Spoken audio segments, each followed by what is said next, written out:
আর মাত্র 2টো দিন বাকি সরস্বতী পুজোর। পুরাণ মতে মাঘ মাসে শুক্লা পঞ্চমী তিথিতে অর্থাৎ বসন্ত পঞ্চমীর দিনে দেবী সরস্বতীর আরাধনায় করা হয়। আর 2টো দিন বাদে বিদ্যা দেবী সরস্বতীর আরাধনায় বাঁধবে গোটা বাংলা। সরস্বতী প্রতিমা তৈরিতে চরম ব্যস্ত বাঁকুড়া জেলার কতুলপুরের মৃৎশিল্পীরা। সরস্বতী পুজো বিভিন্ন শিক্ষা প্রতিষ্ঠান, ছাত্রছাত্রীদের বাড়িতে আয়োজন করা হয়। সরস্বতী পুজোর দিনে বর্তমানে শিশুদের হাতে খড়ি দেওয়ার রেওয়াজ প্রচলিত হয়ে আসছে। সরস্বতী দেবী বিদ্যা ও সঙ্গীতের দেবী। সরস্বতীর আরাধনাকে কেন্দ্র করে একটি অন্যতম প্রধান উৎসব। উত্তর ভারতে পশ্চিমবঙ্গ, উড়িষ্যা, নেপাল ও বাংলাদেশে সরস্বতী পুজো উপলক্ষে বিশেষ উৎসব উদ্দীপনা পরিলক্ষিত হয়। সরস্বতী তার বীণার ধ্বনি দিয়ে সৃষ্টিকে বাক ও সঙ্গীত দান করেন, তাই তিনি জ্ঞান ও প্রজ্ঞার দেবী। সরস্বতী পুজোর দিনে সন্ধ্যায় বিভিন্ন পুজো মণ্ডপগুলিতে থাকে সাংস্কৃতিক অনুষ্ঠান। কতুলপুরের মৃৎশিল্পীরা জানান, আগের বছরে আবহাওয়া খারাপ থাকায় চিন্তায় ছিল পুজো উদ্যোক্তারা। পাশাপাশি ঠাকুর ডেলিভারি করতে চিন্তার ভাঁজ ছিল মৃৎশিল্পীদের। ঠাকুরের চাহিদাও কম ছিল। আরও জানান, এবছরে আবহাওয়া ভালো থাকায় সরস্বতী ঠাকুরের চাহিদাও বেশ ভালো। লাভের মুখ দেখবেন বলে আশাবাদী কতুলপুরের মৃৎশিল্পীরা। ঠাকুরের গত বছরের থেকে এবছর বাজার ভালো, কেননা গত বছরও আমাদের ঠাকুর তৈরি করাতে বিরাট কষ্ট হয়েছিল, ওয়েদার খারাপ ছিল। এই বছর রোদটা খুব ভালো আছে, কোনো বৃষ্টি ফিষ্টি কিছু নাই, মেঘলা ফেঘলা দু আগের দিন হয়েছিল পৌষ মাসে, তারপরে ওটা পরিষ্কার হয়ে গেছিলো।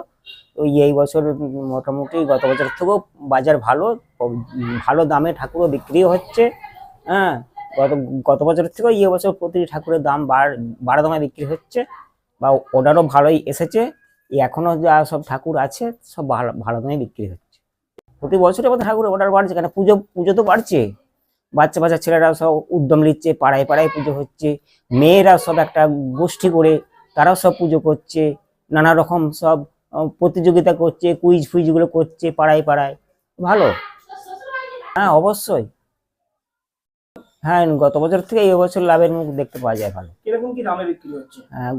দামে বলতে ধরুন, এই বাচ্চা ছেলেরা এই পয়সা নিয়ে এসে 500-600 টাকার মধ্যে ঠাকুর নিয়ে যাচ্ছে। তারপরে আমাদের এখানে যে সব পাশাপাশি প্রাইমারি স্কুলগুলো আছে, তারাও ওই 1000 টাকার মধ্যে ঠাকুর নিয়ে যাচ্ছে। বা যারা একটু বড় ডাগর ছেলে, তারা ওই 1500-2000। তারপরে আমাদের যে সব মাটির সাজের ঠাকুর আছে 4000, 4200, ওইরকম দামে সব ঠাকুর বিক্রি হচ্ছে। এখন বিরাট চাপ, এখন খাওয়ার সময় পাচ্ছি না, এত চাপ। বিশেষ করে আমাদের এই ঠাকুর ডেলিভারির টাইমটা বিরাট চাপ হয়। ঠাকুর গোড়াতে এতটা চাপ হয় না, কেন তো ধীরে সুস্থে আমরা কাজটা করতে পারি। এবারে যত দিন এগিয়ে আসছে তত আমাদের বিরাট চাপ বাড়ছে। এখন কি ব্যস্ত? প্রচুর পরিমাণে ব্যস্ত। আপনার নাম? আমার নাম শ্রী শান্তি সূত্রধর। সরস্বতী ঠাকুরের চাহিদা এবছর অন্যান্য বছরের থেকে ভালো। তো এবছর আমরা কাজ করে বেশ আমাদের ভালো হয়েছে। কি রকম যে ওয়েদারটা আমাদের এবছর খুব ভালো ছিল, মানে শুকনো ওয়েদার, ঠাকুর করতে কোনো অসুবিধা হয়নি। আগের বছর কি হয়েছিল, একটা ওয়েদার খারাপ ছিল, ড্যাম ওয়েদার ছিল, ঠাকুর গড়াতেও অসুবিধা হচ্ছিল। আর ঠাকুর যারা নিয়ে যাবে তারা একটা চিন্তার মধ্যে ছিল যে ঠাকুর তারা কি করে নিয়ে যাবে। যাক, এবছর সে সমস্যাটা নেই। এখন ব্যস্ততা একদম তুঙ্গে চলছে। কবে থেকে ডেলিভারি? ডেলিভারি আমাদের কাল থেকে ডেলিভারি আছে। বাজার ভালো। কিরকম কি দামে মোটামুটি বিক্রি?